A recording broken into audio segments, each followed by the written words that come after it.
سبيل الدموع سبيل مريح تنهد يا صاحي كي تستريح وبث الدعاء الخفي الصريح يسعك الفضاء الرحيم الفسيح. Bisa belajar Islam dan bahasa Arab. إنا أنزلناه قرآنا عربيا لعلكم تعقلون. Sesungguhnya kami menurunkannya berupa Al-Quran dengan berbahasa Arab agar kamu memahaminya. Assalamualaikum warahmatullahi wabarakatuh. Alhamdulillah, pada pertemuan pertama kali ini insyaallah kita akan membahas tentang pengantar ilmu bahasa Arab. Ilmu bahasa Arab memiliki beberapa cabang ilmu. Di antaranya adalah ilmu nahwu, ilmu shorof, ilmu mantiq, ilmu balaghah, ilmu arud, dan ilmu lainnya. Namun di antara banyak cabang ilmu bahasa Arab, ada dua ilmu yang harus dikuasai oleh pemula, yakni ilmu nahwu dan ilmu shorof. Dengan mempelajari ilmu nahwu dan ilmu shorof, insya Allah kita bisa membuat kalimat dalam bahasa Arab yang benar sesuai dengan kaidah-kaidah bahasa Arab. Adapun ilmu-ilmu lainnya seperti ilmu mantiq, ilmu balaghah, dan ilmu arud sudah tidak lagi membicarakan cara membuat kalimat yang benar dalam bahasa Arab, tetapi sudah sampai pada cara membuat kalimat dengan indah, baik susunannya maupun maknanya. Jadi, sebagai pemula, kita wajib untuk menguasai ilmu nahwu dan ilmu shorof. Pada dasarnya, ilmu shorof adalah bagian dari ilmu nahwu. Lalu apa perbedaan ilmu nahwu dan ilmu shorof? Ilmu nahwu adalah ilmu yang mempelajari struktur kalimat bahasa Arab. Sedangkan ilmu shorof adalah ilmu yang mempelajari perubahan kata dari satu bentuk ke bentuk yang lainnya.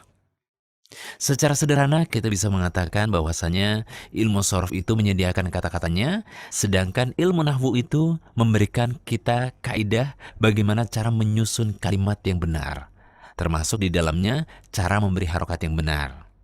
Karena di dalam bahasa Arab, perbedaan harokat juga bisa menyebabkan perbedaan makna. Nah, agar kita bisa memahami perbedaan antara ilmu nahwu dan ilmu shorof, silahkan dibuka diktat ilmu shorof untuk pemula pada halaman 1. Di sana kita bisa mengambil contoh kalimat jalasa zaidun yang memiliki arti Zaid telah duduk. Jika kita melihat kalimat ini, maka kita bisa melihat peran ilmu shorof dan peran ilmu nahwu dalam susunannya. Yang pertama adalah kata jalasa. Ada alasan kenapa kata kerja yang dipilih adalah jalasa. Dan ada pula alasan kenapa Zaid di sini memiliki harokat domatain sehingga menjadi jalasa zaidun, bukan jalasa zaidan ataupun jalasa zaidin. Kemudian yang kedua, ada alasan kenapa kata jalasa lebih didahulukan daripada kata zaidun. Kita lihat di sini adalah jalasa zaidun, bukan zaidun jalasa. Nah, yang kita bahas ini adalah ilmu nahwu, karena kita mempelajari susunan kata dalam suatu kalimat.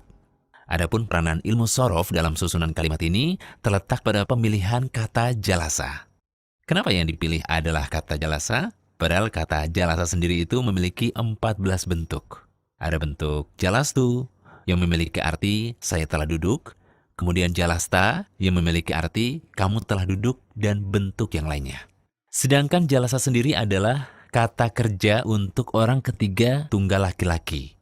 Nah, ilmu yang mempelajari perubahan bentuk kata seperti jalasa menjadi jalasta, menjadi jalastu, dan perubahan bentuk lainnya masuk ke dalam pembahasan ilmu shorof. Ini adalah contoh yang pertama. Untuk lebih memahami perbedaannya, kita berikan contoh yang kedua. Misalkan kita gunakan kata alhamdu. Di dalam Al-Quran, kadang kita menjumpai kata alhamdu, yakni pada Al-Fatihah. Alhamdulillahi Rabbil Alamin. Kita perhatikan bahwasanya alhamd di sini kita baca dengan domah. Namun di kesempatan lainnya kita sering mendengar para khotib membuka khutbahnya dengan membaca innal hamdalillah. Kita perhatikan, alhamd pada kalimat khutbah pembuka ini dibaca dengan harokat fathah, bukan dhammah sebagaimana di Al-Fatihah. Kemudian di lain kesempatan kita melihat seorang ulama, Imam Al-Baiquni, pengarang kitab hadis. Beliau membuka kitabnya dengan mengatakan, Abda'u bilhamdi. Ia membaca kata alhamd dengan kasrah. Nah, perbedaan penyebutan harokat dari alhamdu, alhamda, dan alhamdi pada 3 contoh yang sudah saya jelaskan tadi dibahas dalam ilmu nahwu. Karena dalam ilmu nahwu, harokat itu sangatlah penting. Bahkan perbedaan harokat bisa menyebabkan perbedaan makna. Contohnya misalkan kita menggunakan kata doroba yang memiliki arti memukul.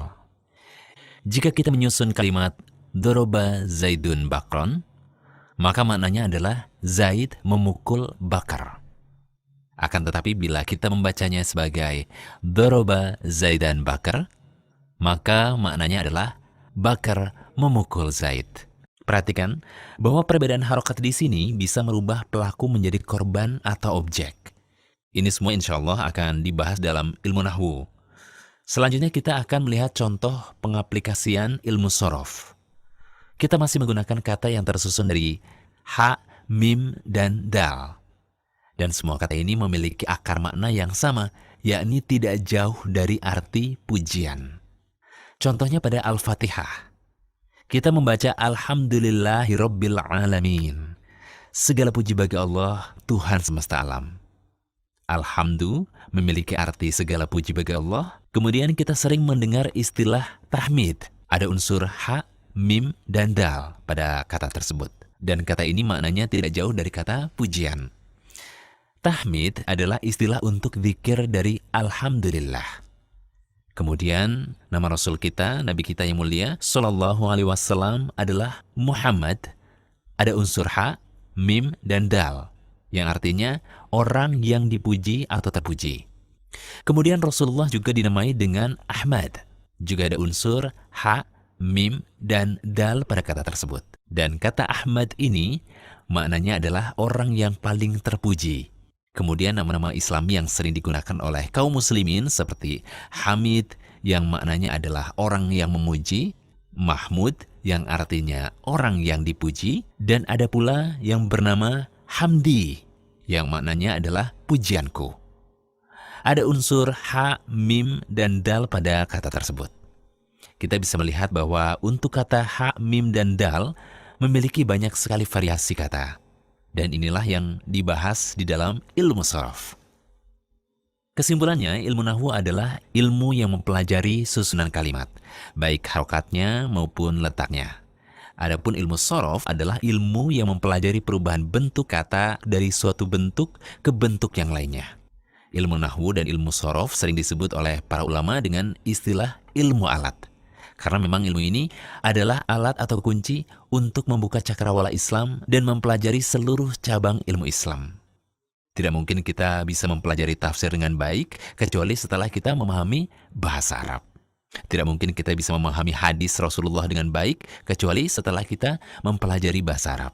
Tidak mungkin kita bisa memahami lautan ilmu yang luas dari para ulama yang kita jumpai pada kitab-kitab mereka kecuali setelah kita mempelajari bahasa Arab. Jadi benarlah perkataan seorang penyair yang mengatakan bahwa an-nahwu aula awalan ayyu'lama idzil kalamu dunahu la yufhama. Ilmu nahwu yang mencakup ilmu sorof adalah ilmu pertama yang paling utama untuk dipelajari. Karena perkataan Allah dalam Al-Quran, perkataan Rasulullah dalam hadis, perkataan ulama dalam kitab-kitabnya tidak dapat dipahami kecuali setelah kita mempelajari ilmu nahwu dan ilmu sorof. Oleh karena itu, ikhwan dan akhwat, marilah kita berdoa kepada Allah Subhanahu wa Ta'ala agar kita diberi kemudahan untuk mempelajari ilmu nahwu dan ilmu sharaf. Demikian pelajaran kita yang pertama. Semoga apa yang saya berikan bermanfaat untuk semua. Wassallallahu ala nabi Muhammadin wa ala alihi wa sahbihi wassalam. Wassalamualaikum warahmatullahi wabarakatuh. سبيل الدموع سبيل مريح تنهد يا صاحي كي تستريح وغصن الدعاء الخفي الصريح يسعك الفضاء الرحيم الفسيح